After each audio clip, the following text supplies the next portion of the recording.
A gente foi conversar com alguns compositores para entender como que é esse mercado, como é que ele funciona, como é que é essa profissão e quais são as diferenças delas, né? De regiões diferentes do país e diferentes gêneros musicais. Tu conversou com um cara que compõe para os principais nomes do sertanejo, né? Inclusive. Sim. Eu falei com o Henrique Castro.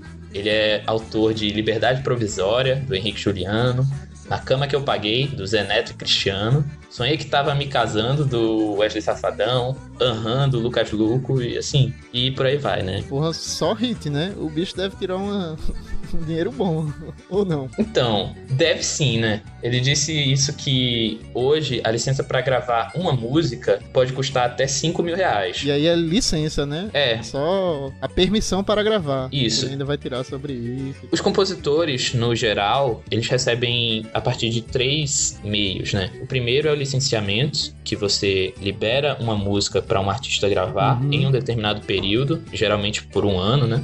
O outro é a exclusividade, que você libera uma música para um artista gravar e só esse artista pode gravar essa música em determinado período de tempo, o que é muito mais caro do que o licenciamento. E os direitos autorais, né? Direitos de reprodução com Spotify, rádio, YouTube e usos também em novela, em filme. Gravação e também, só para licenciar uma música pode custar cerca de 5 mil. Mas nem sempre a vida do Henrique Castro foi fácil assim, né?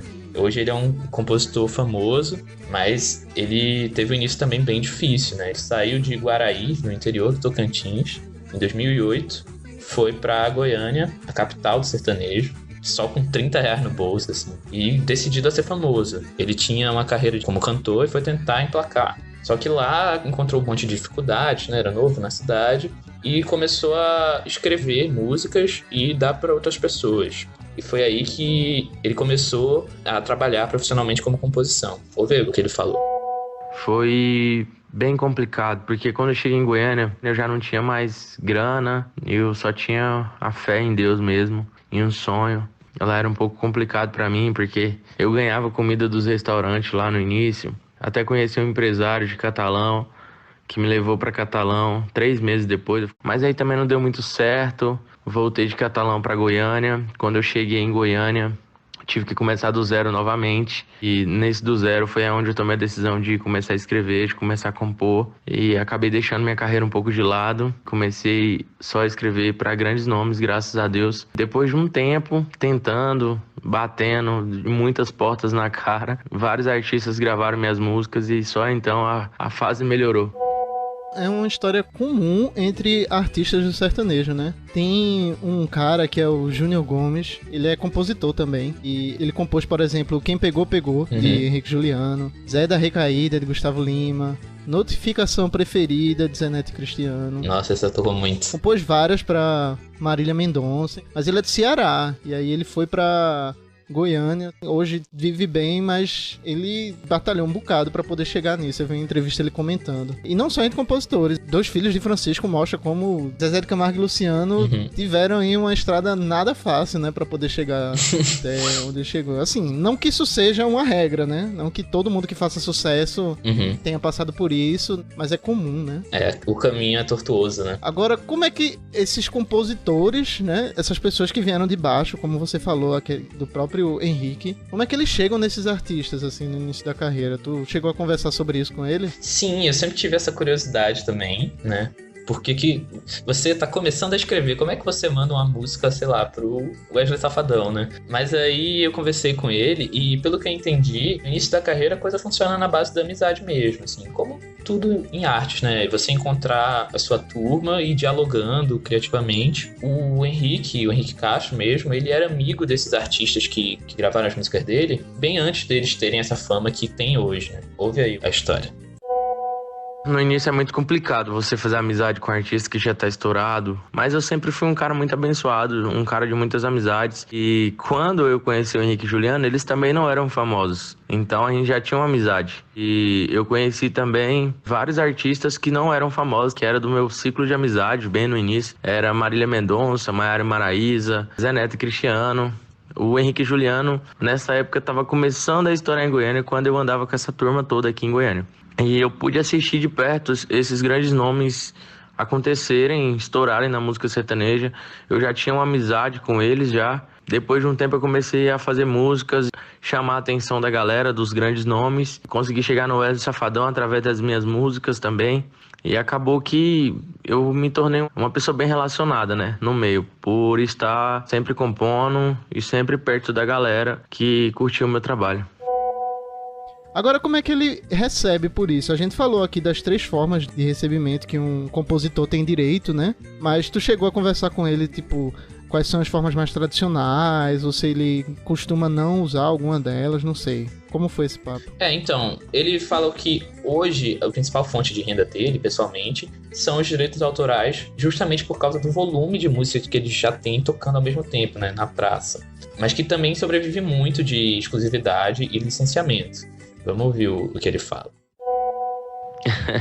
No começo da carreira, a gente já chegou a vender músicas de R$ 1.500. Hoje em dia, tem um preço estabelecido no mercado já há muitos anos, que uma liberação costuma girar em torno de R$ 5.000 e a exclusividade de R$ 15.000. Mas cada caso é um caso. As músicas não são iguais. Então elas não têm que ter valores iguais. Eu acho que cada caso é um caso e no meu caso, a música, ela define o preço dela quando ela está pronta e a gente calcula um valor para ela e acaba passando um valor X para o empresário, para o escritório do artista. Então, a gente está falando aqui do sertanejo, que, como a gente falou, é hoje o centro do mercado fonográfico, né? É o mainstream da música brasileira e um mercado já consolidado e formalizado em muitos níveis. E muito diferente de outros gêneros musicais no Brasil, né? Perfeito.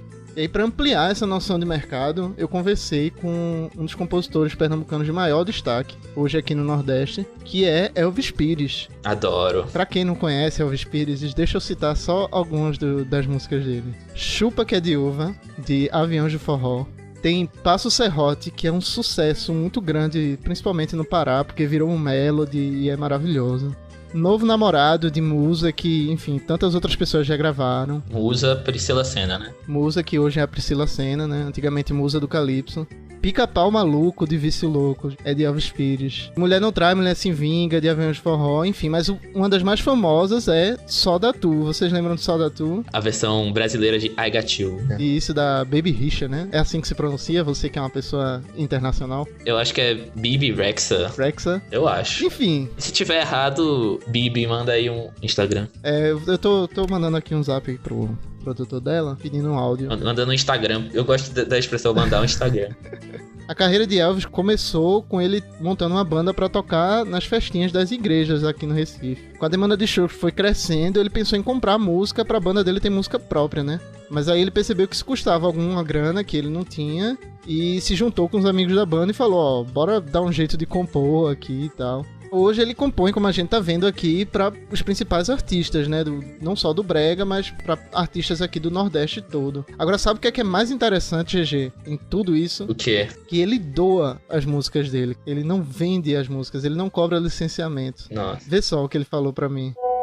Para as bandas aqui de Brega, eu doava. Sendo que agora tá um pouco difícil doar para bandas aqui que não seja da minha produtora, porque a minha produtora consome todas as minhas músicas, entendeu? Priscila Senna, Carla Alves, a Favorita, Boa Toda, mas eu não cobro, o pessoal do Brega não. Ele é sócio fundador da RME, que é a principal produtora de banda de brega daqui do Recife. Quando ele falou que doava, eu pensei que era só para os músicos da produtora dele, né? Mas ele doa para todo mundo. Não só para artistas da RME. Para não dizer que doei todas, eu vendi para alguns empresários aqui, mas foi muito poucas. Era uma pessoa que estava chegando no brega pelo crescimento do brega e tinha algum recurso. Mas os outros que estavam começando na luta, essas coisas, sempre doei. Então, é engraçada essa história toda, porque primeiro ele começa a escrever quando ele quer formar um repertório, percebe que não tem dinheiro, né? Pra comprar, né? A escrita surge a partir de uma necessidade mesmo. E depois ele quer facilitar para as bandas, né? Pra não sofrerem com a dificuldade que ele teve no começo, né? De que queria formar um repertório, mas não tinha grana, né? Então ele acaba auxiliando o movimento, né, prega, por assim dizer. Justo. Aí ele ganha dinheiro não com licenciamento, né? A principal fonte de renda dele é trabalhar com direitos autorais, assim como você estava dizendo do Henrique. Ele comentou comigo que até vende exclusividade, chegou a ganhar 25 mil por uma canção que ele não lembra qual. Muito bom, né? Ganhou 25 mil reais por uma música e não lembra. Mas a principal fonte de renda dele, a partir das composições, é lucrando sobre execução mesmo, né? Direitos autorais. Então, ele doa músicas para artistas de fora de Pernambuco. Mas Isso. Como é que ele se aproxima desses artistas? Assim, ele chega dizendo assim, olha, tenho aqui uma música para vocês de graça. Como é que foi, por exemplo, com o Aviões de Forró e o Chupa Que É de Uva? Então, ele estava comentando comigo que boa parte das parcerias, né, e das regravações também surgiram porque ele compõe para as bandas daqui, as músicas fazem um sucesso, os agentes das bandas de fora descobrem um sucesso e chamam ele para poder não só regravar as músicas que já estão fazendo sucesso, né, como também compor para essas bandas que são de fora e tal. Ele disse que chegou a doar algumas, né, nesse esquema, mas para Aviões do Forró, por exemplo, já foi um outro rolê, assim. Ele conhece uma das moças que trabalha para a A3, que é a produtora do Aviões, né? E essa moça que apresentou o trabalho dele para a banda. Então, eles gostaram do trabalho de Elvis e chamaram ele para compor. Chupa Que É de Uva, assim como Mulher Não Trai, Mulher Se Vinga, já foram músicas que a Aviões do Forró lançou e eram inéditas, né? Não eram músicas que já faziam sucesso e foram regravadas, sabe? Ou seja, são bandas de alcance nacional ou regional, né? Como o caso do Aviões, que tem pessoas na equipe que pesquisam sucessos locais, né? Em determinadas cidades, em determinadas capitais, e querem incorporar essas músicas para circular no país inteiro, né? Isso. E ele acaba ganhando com direito autoral, não vendendo a música em si, não vendendo licenciamentos, né? Isso mesmo, a própria dinâmica de shows dessas bandas aqui no Norte e Nordeste, o repertório das bandas, né? Toca o que faz sucesso no local, então faz parte desse processo mesmo da banda de descobrir o que tá tocando. Ainda hoje você vai no show de artistas que já são grandes e já tem um repertório como Safadão ou como Xande, e eles vão cantar a música de um monte de gente, assim, não vão cantar só a música deles, né? Sim. Imagina as bandas de um pouco médio e pequeno porte, né? Pois é. Mas então, a gente falou aqui que tinha entrevistado 3 compositores, né, de diferentes gêneros e regiões do país. Quem foi o terceiro que tu entrevistou? Eu fui atrás de Praga, um compositor carioca de funk. E, assim, o funk não é muito conhecido pela profissão dos compositores, mas existem, sim, alguns letristas muito importantes e atuantes. E um deles é Praga, o Caneta de Ouro. É, assim, eu posso dizer facilmente um dos meus letristas favoritos, não só do funk, mas da música brasileira mesmo, como um todo. Boa. Burrice minha, eu não sabia de compositores do funk. Fala um pouco mais aí sobre ele. Então, Praga chama-se, na verdade, Thiago dos Santos. Eu pensava que Praga era sobrenome dele. Não, é um apelido. Nome artístico. Ele diz que é como ele é conhecido em música. Ele é do Complexo da Penha, mais especificamente da favela da Vila Cruzeiro. A mesma de Renan, né? A mesma de Renan da Penha. Ele começou como MC, mas ele diz que não gostava muito dos holofotes e das atenções e tal. E aí ele deixou de cantar. Mas ele já tinha um monte de músicas escritas. E aí começou a correr a notícia de que ele tinha esse caderno cheio de músicas.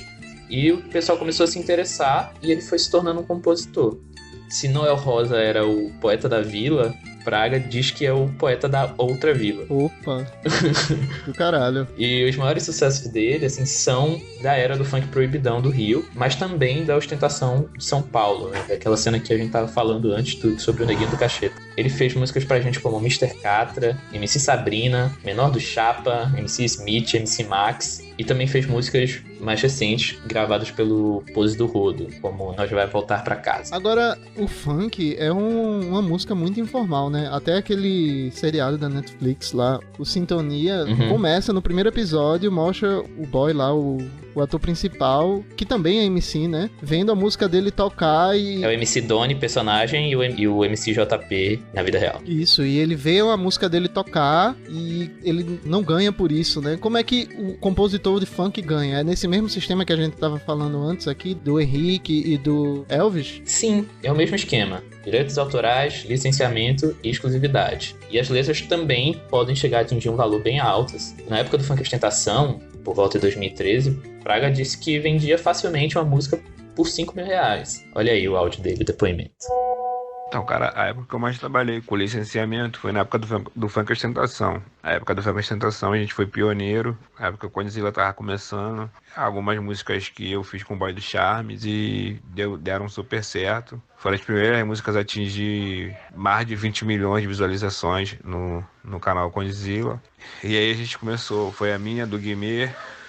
Teve algumas músicas assim, do Rodolfinho, que foram assim, o marco zero do Funk Ostentação. E aí tinha uma música minha ali no meio, inserida. Então os MCs de São Paulo começaram a me procurar muito. E aí eu vendia música na época a R$ 5.000 e vendia muito, de maneira que eu não conseguia dar vazão à demanda.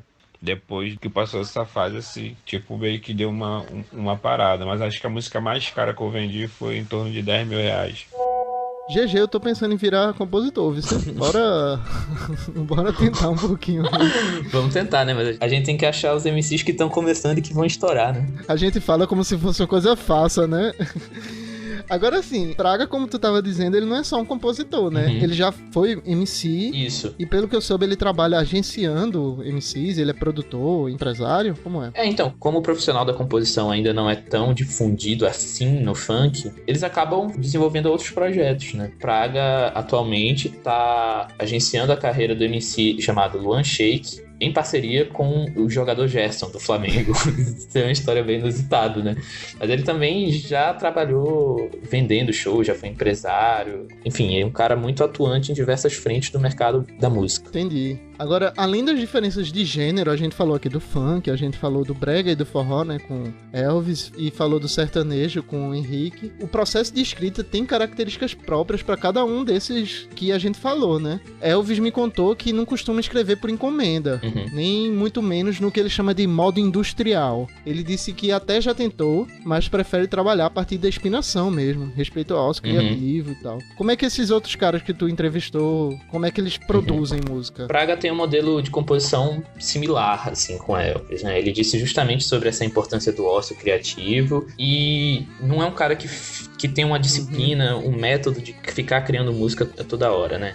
Até porque tem esse trabalho como agente também, né? Como agenciando a carreira de um MC e tudo. Que é a mesma coisa de Elvis, né? Como falei aqui da RME. Isso, exato. Já no caso do Henrique Castro é diferente, né? É um cara que acorda e tem uma rotina. Sei lá, vai pra academia, né? Aí volta a tomar banho, come e escreve. Ele até falou sobre o dia dele, que começa cedo e acaba já bem tarde, o dia inteiro compondo e gravando. Olha só. A minha rotina de trabalho é bem diferente dos demais. A gente acorda aqui, 8 da manhã, vai pra academia, quando volta a gente pega pra escrever o dia inteiro até a hora que dá. E a gente não sabe se a música é hit ou não, né? Então a gente manda para um produtor da nossa confiança gravar. É uma pessoa que já trabalha para nós. Ele grava a música, manda para nós. A gente coloca a voz e só então a gente começa a sentir a música para saber com quem que ela parece, para que lado, para que personalidade ela puxa. E aí a gente acaba mandando para os artistas e logo em sequência a gente sabe se rolou pro projeto deles ou não. O que é comum entre eles é misturar estratégias de mercado e questões estéticas e estilísticas, né? Assim, uma demanda do mercado acaba se refletindo no modo como a música é apresentada, o que ela quer dizer. Eu perguntei, por exemplo, ao Henrique Castro, por que no sertanejo as músicas são quase que totalmente sobre bebida, festa e solteirice, de um lado, e do outro, um amor e um romantismo, né? E aí ele me explicou. Muitas vezes esse amor e romantismo também sobre tristeza, né? É. O amor perdido. Isso, amor perdido, não correspondido. A gaia. O chifre. A sofrência. A fossa. E por aí vai. Olha aí o que ele falou. Você falou temas super interessantes. Eu acho que são os 3 maiores temas que atacam o cotidiano das pessoas. Eu acho que é por isso que dá muito certo, né? Porque quem não tá num relacionamento, tá solteiro. Então, esses temas acabam pegando os dois lados, assim, né? Quem tá num relacionamento e quem tá solteiro. E eu acho que é por isso que esse lance da sofrência e tal faz muito barulho. Então, é até uma coisa intuitiva, né? Quem não namora tá solteiro. Será? E aí, se você faz uma música sobre solteirice e outra sobre amor, você faz os dois lados se identificarem. E ele até contou que as principais referências dele na composição é justamente um ícone do romantismo, que é Roberto Carlos, junto com outros compositores de sertanejo, como Zezé de Camargo, o Elvis Elan, que fez Casal Raiz, famosa com Chão de Avião, Espaçosa Demais, e o Bruno Calimã, que fez Domingo de Manhã e Camaro Amarelo. Elvis também disse pra mim que a maior referência dele era Roberto Carlos. Uhum. E essas são narrativas que são comuns no brega também, né? Essas mesmas narrativas de romantismo, de cachaça, de... As mesmas temáticas, né? Isso, as mesmas temáticas. Agora, fazendo um paralelo entre o sertanejo, que recentemente, eu digo recentemente o quê? De menos de 10 anos pra cá, teve essa explosão do feminejo, né? Uhum. Que são as mulheres ganhando protagonismo na cena. Bem menos de 10 anos, acho que 5 anos. No brega romântico, isso é comum desde pelo menos começo dos anos 2000, né? A presença feminina sempre foi muito forte. E como a gente tava falando que Elvis é um grande compositor de brega, ele teve que meio que se adaptar nisso também, né? Compor para mulheres cantarem. Sim. Ele escreve a partir da perspectiva feminina e emplacou muitos sucessos assim. Vê só o que ele comentou comigo sobre. Como eu componho pro brega aqui e as cantoras, na maioria, é feminina, eu acho que foi saindo normalmente. Composição para mulher por ter mais mulheres cantando o ritmo aqui em Recife, né? E você tanto que escuta que você vai. E assim, falar do sentimento da mulher, daquela parte sofrida, o povo gosta. Falar a voz dela, representar ela assim, que nesse momento de empoderamento feminino caiu bem, né? Aí eu acho que por isso que muitas fizeram sucesso. É o verdadeiro Chico Buarque do brega, né? Mas Elvis também fez muito sucesso com as versões de músicas internacionais, né? Isso. Como a gente tinha falado anteriormente, talvez a música que mais teve sucesso dele foi Só da Tu, da banda A Favorita, que é uma versão de I Got You da cantora americana Baby Rexha. Baby Rexha. Total. Essas canções, né? Essas versões, esses covers, eles são muito comuns nessas cenas periféricas, né? Principalmente no norte e no nordeste. A gente tava falando aqui há pouco do repertório das bandas, né? Que se baseiam muito no que tá fazendo sucesso no local. E aí toca pro público. Termina que, principalmente as bandas menores, mas não só as bandas menores, fazem esse lance de fazer cover do que tá se tocando na rádio e também fazer versões de músicas internacionais. É uma cultura de rádio mesmo, Sim. né? Você vai pro show pra escutar não só o sucesso daquela banda, mas o que tá tocando no rádio, o que tá tocando no Sebrutius agora, né? Que faz tanto sucesso. Que são aqueles caixinhas de som Sim. Bluetooth, né? E isso das versões de Elvis tem a ver com isso. Ele comentou isso a partir de uma perspectiva muito interessante. Se liga aí. Eu sempre comentei isso, que essas versões é tipo o povo da periferia que não tem condições de ir a um show desse internacional, escutar no show aquela música que ele gosta, até da melodia, mas não entende a letra, curte a música, mas só em rádio, TV, e fazendo a versão, ele tem a oportunidade de curtir aquela música no show e entendendo a letra, né? Escrevo uma letra em cima da melodia e boto no ritmo nosso. Então, a periferia tem acesso no show a curtir aquela música que eles tanto gostam de ouvir.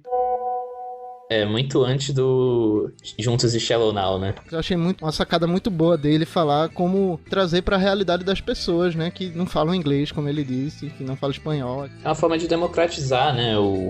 Esse panteão, esse estatuto da música pop internacional, supostamente cosmopolita, né? De colocar um sotaque, um tempero local. Isso. Embora é bom destacar que versão da música nem sempre tem a ver com a tradução. Na verdade, quase nunca tem a ver com a tradução, né? É uma elaboração a partir da melodia que é realmente muito, muito engenhosa, muito criativa.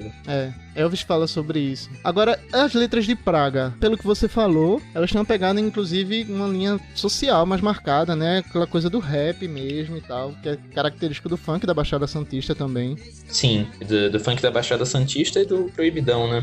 O Praga, eu vejo ele como um grande intelectual, assim, da favela. Ele, inclusive, está prestes a lançar um livro que vai falar sobre a experiência dele na comunidade. E as músicas dele também vão por essa linha, tentando mostrar a violência que existe nas favelas e os confrontos entre polícia, traficantes e milicianos, do ponto de vista do favelado, do morador da favela. É massa que isso funciona também como uma disputa de narrativas, né? Mas não necessariamente como uma disputa também. A gente pode falar de produções de narrativas diferentes, né? Sobre a mesma situação. Exatamente. O Praga, inclusive, usa esse termo. Olha só. Cara, é comum você ligar a TV, no noticiário, você vê os desdobramentos da guerra entre polícia e traficante, entre traficante e traficante. E você vê um especialista em segurança pública, comandante da polícia militar, um porta-voz da polícia militar e um repórter. A narrativa do morador, a narrativa do próprio traficante, ela é totalmente ignorada nesse meio. Então acho que a gente dá voz a essa narrativa. A gente está oferecendo às pessoas o outro lado da moeda. A narrativa que é esquecida, a narrativa que é desprezada, entende? Toda história existe. Duas versões é uma verdade, correto? Só que a verdade, ela é construída a partir de uma narrativa só, entendeu? Então a gente coloca que não é bem assim como fala no noticiário, não é, entendeu? E ninguém melhor do que a gente que conviveu, que viu de perto, que sabe como é que as coisas funcionam, para poder trazer à tona essa narrativa, que é completamente diferente da narrativa que é oferecida para as pessoas nas emissoras de TV, por exemplo.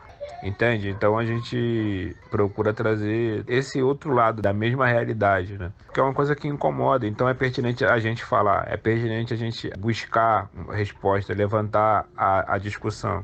Eu não me considero como um influenciador, eu me considero, sim, uma pessoa que tem condições de falar aquilo que é a realidade de muitos, que fica presa, né? Aquela voz embargada, e a gente vir trazer à tona a realidade de muitas pessoas.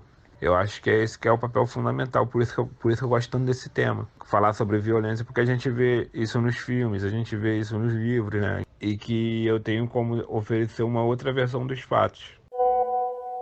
Bom, eu acho que a gente passeou aí por 3 cenas muito fortes aqui no Brasil que se espalham para além do que elas fazem, né? Elvis faz pro brega, mas isso reverbera no forró, faz no sertanejo, isso reverbera numa rocha e reverbera em todas as outras coisas. E falou de profissionais que são muito importantes para isso, né? Acontecer, que são os compositores das músicas. Profissionais muitas vezes invisibilizados, né? Isso. No caso do Henrique Castro, ele tá tomando a frente, tá se lançando na carreira de cantor. Acabou de gravar uma música com o Henrique Juliano, chamada Tá Sofrendo Porque Quer. Mas, no geral, o compositor só fica nos bastidores e acaba sendo desprezado, esquecido, ainda mais numa cultura de streaming em que os profissionais da música não são creditados, né? Não tem uma ficha técnica como se tinha num disco. Então, é importante sempre destacar a participação fundamental desses profissionais, desses criadores, desses artistas, nessa cadeia produtiva, né, da música, pra gente lembrar sempre que o processo da música, ele é coletivo também, ele passa por várias etapas. E ainda mais importante, você falou, né, da reverberação dessas cenas. Hoje, os compositores estão se unindo em escritórios, né? Você tem escritórios de composições que produzem centenas de músicas por mês e são referências para quando grandes cantores vão formar repertório. Então, assim, o papel do compositor, ele não só é muito relevante, como ele também está se complexificando, se tornando mais profissional mesmo, né? Estruturado, organizado. E o que eu acho massa de refletir a partir disso também, GG, é que quando a gente tá falando de uma profissionalização e de uma mudança mesmo de mercado entre os compositores, existe uma noção de que eles estão sendo absorvidos pelo mercado e que a parada está se tornando cada vez mais comercial e tal. Então é uma questão importante de ser discutida, mas eu acho que a gente não pode fazer isso sem deixar de lado o próprio processo criativo que os compositores têm, né? É uma forma de se inventar música que não é se é bom ou se é ruim, é diferente. É bom a gente falar sobre essas diferenças entre eles, né? E a gente tá falando de uma coisa que não é linear, né? A gente mostrou aqui de 3 formas de composição diferentes entre compositores que fazem trabalhos diferentes, apesar de todo o mercado interferindo no sistema, né, de composição. existe o processo criativo, e é um processo único, Sim. o processo de criação de arte. Você nunca vai fazer uma coisa igual como eu faria e assim por diante. Então, é uma coisa que tem que ser abordada, né? Uma reflexão que fica a partir disso que a gente tratou aqui hoje. Maravilha. Sair desse aspecto meramente economicista do mercado, né? É engraçado, qualquer matéria sobre compositores sertanejos sempre cita a indústria do sertanejo, assim. A indústria da composição, né? Parece que é uma coisa mecânica, né? Mas tem gente fazendo isso, é gente por trás dessas coisas, não é uma fábrica, né? Mesmo quando eles adotam esse processo mais industrial, assim, economicamente falando, né, de produção em massa e tal, ainda assim existe uma criatividade. Você precisa organizar as ideias, filtrar coisas e, enfim, Sim. não é tão robotizado assim. Tem que perceber as demandas, né, do que as pessoas estão querendo discutir, o que está sendo pautado pela sociedade. Justamente. É isso então, né? É isso. Vamos, inclusive, formar o escritório de composição da gente. A gente pode... Sim, mas já existe. Ligue e contrate 081 9448 7763. Embrasado Music. Aí depois o celular começa a tocar aí por causa da galera do DDD 11 ligando. Sim, por isso que eu acabei de inventar esse nome mesmo. É isso, vamos embora jantar. Vamos embora jantar. Tchau. Tchau, gente. Até a próxima. Segue a gente aí nas redes sociais, hein? @baileembrasado em todas elas. No Twitter, no Instagram, no Facebook. Apesar de que a gente não usa Facebook, mas segue lá também. No Facebook, Gostasse. hein? no Twitter, no Instagram. E segue nas plataformas de streaming aí, ó. No YouTube, no Spotify, no Cashbox. Segue lá, dá 5 estrelas na Apple. É isso aí. Vamos nessa. Vamos nessa. Tchau, tchau, galera. Tchau. Até a próxima.